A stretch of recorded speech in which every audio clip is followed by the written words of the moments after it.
अब देखो अपना पहला सवाल इसका, ये घन का संपूर्ण पृष्ठीय क्षेत्रफल 486 वर्ग सेमी है, घन की भुजा बताओ। सबसे पहले तो अपने वो घन के पृष्ठीय क्षेत्रफल का सूत्र याद होना चाहिए, 6 गुणा भुजा की स्क्वायर बराबर होता है घन का पृष्ठीय क्षेत्रफल। ठीक है, अपने को पृष्ठीय क्षेत्रफल दे रखा है, अपने ऐसे ही रखते हैं। देखो 6 भुजा की स्क्वायर बराबर 486। अब भुजा स्क्वायर तो कहीं जाएगी नहीं, भुजा स्क्वायर बराबर 486 बटे 6 बटे 8 छिका 48, 6 कम 6, भुजा की स्क्वायर बराबर आ गए 81। कितने आ गए? अब दोनों तरफ अपने वर्गमूल निकालेंगे तो इधर आ गया भुजा बराबर 81 का रूट हो गया, इधर घात उड़ गई इधर रूट हो गया। भुजा बराबर 81 का वर्गमूल कितना होता है? 9 सेमी। ये इसकी भुजा आ गई। ठीक है ना।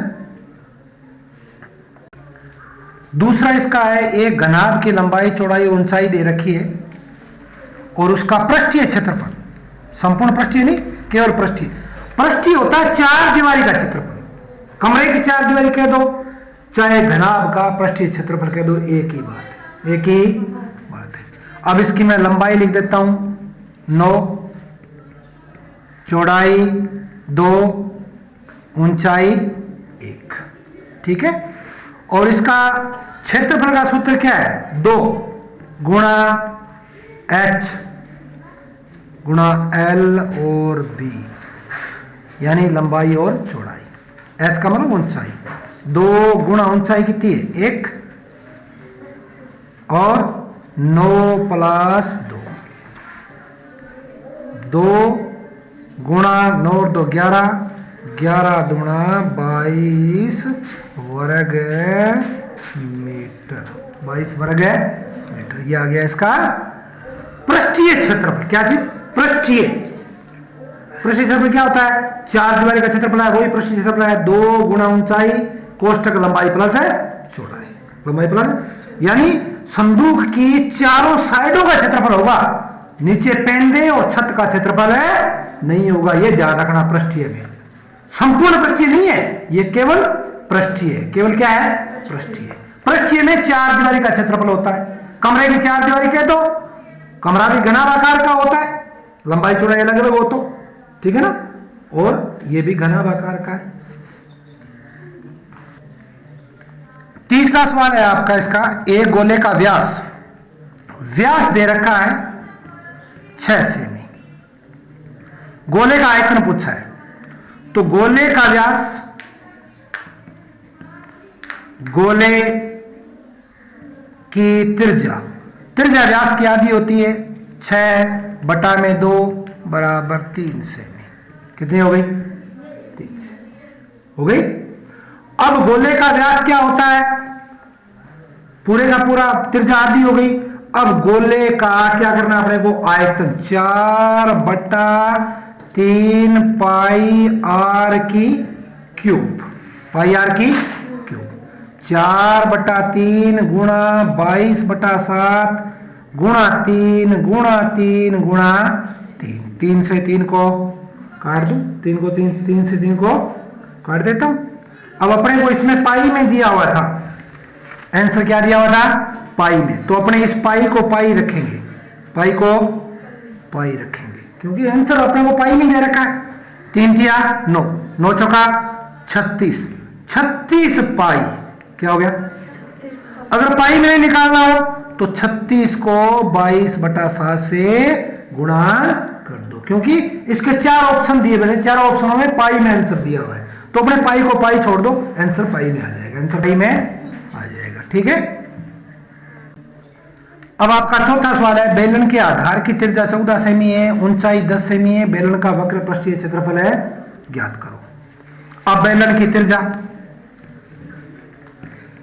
बेलन की त्रिज्या 14 सेमी, ठीक है। ऊंचाई 10 सेमी। वक्र पृष्ठीय क्षेत्रफल कौन सा? वक्र पृष्ठीय क्षेत्रफल। वक्र पृष्ठीय क्या होता है? ये बेलन होता है, इसकी जो ये गोलाई वाला भाग है ना, इसका क्षेत्रफल होता है वक्र पृष्ठीय क्षेत्रफल। इसका भी नहीं होता, इसका भी नहीं होता, पेंडे और ऊपर वाले दोनों का नहीं होता, केवल ये गोलाई वाला भाग है, इसका क्षेत्रफल होता है वक्र पृष्ठीय क्षेत्रफल। बेलन का वक्र पृष्ठीय क्षेत्रफल क्या होता है? 2 पाई आर एच।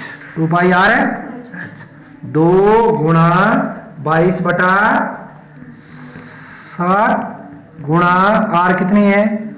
14 गुणा एच कितना है? 10। 1 7 2 7 2 दूनी 4 22 का 88, 88 को 10 से करेंगे 880 वर्ग सेमी या घन सेमी।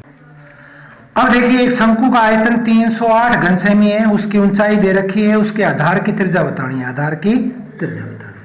यानी कहने वालों शंकु का ऊंचाई दे रखी है, शंकु में 2 होती है, एक त्रिज्या, त्रिज्या अपने पास है नहीं, ऊंचाई अपने पास है 6 सेमी, और शंकु का आयतन, शंकु का आयतन अपने को दे रखा है 308 घन सेमी, बस। त्रिज्या निकालनी है तो अपने शंकु के आयतन का सूत्र क्या होता है वो रख दो, पाई आर स्क्वायर एच के पहले क्या लगा दूं?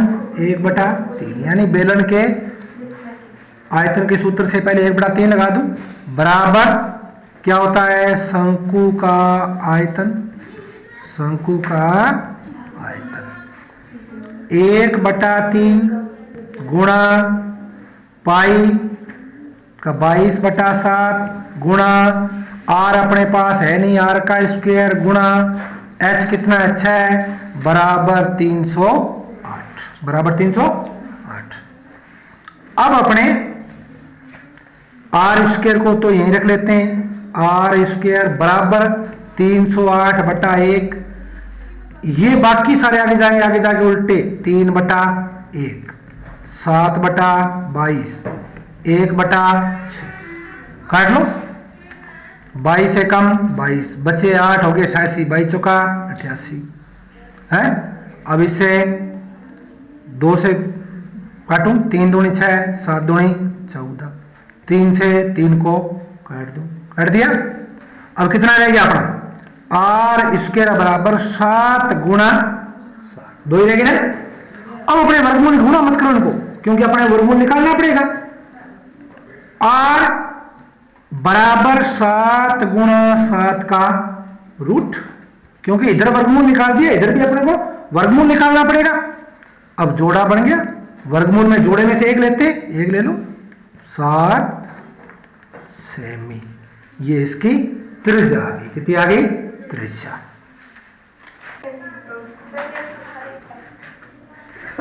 अब देखो, एक ठोस धातु के अर्धगोले का व्यास 42 सेमी है, इसके संपूर्ण पृष्ठ पर 20 पैसे प्रति वर्ग सेमी की दर से पॉलिश कराने का खर्च ज्ञात करो। अर्धगोला है, अर्धगोले का व्यास दे रखा है,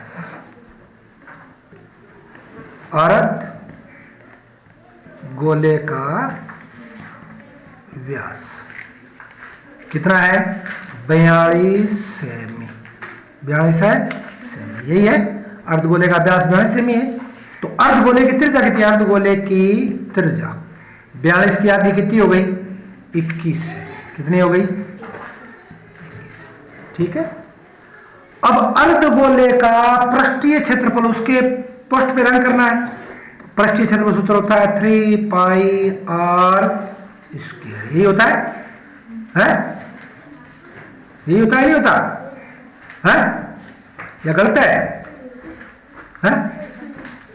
अर्धगोले का पृष्ठीय क्षेत्रफल 3 गुणा 22/7 गुणा 21 गुणा 21, 7 या 21, 3 तिया 9, 9 को 22 से गया 22 198, 198 को 21 से गुणा करेंगे, 198 को 21 से गुणा करेंगे, कितने आ गए 4158 वर्ग सेमी। वर्ग ये आ गया इसका पृष्ठीय क्षेत्रफल।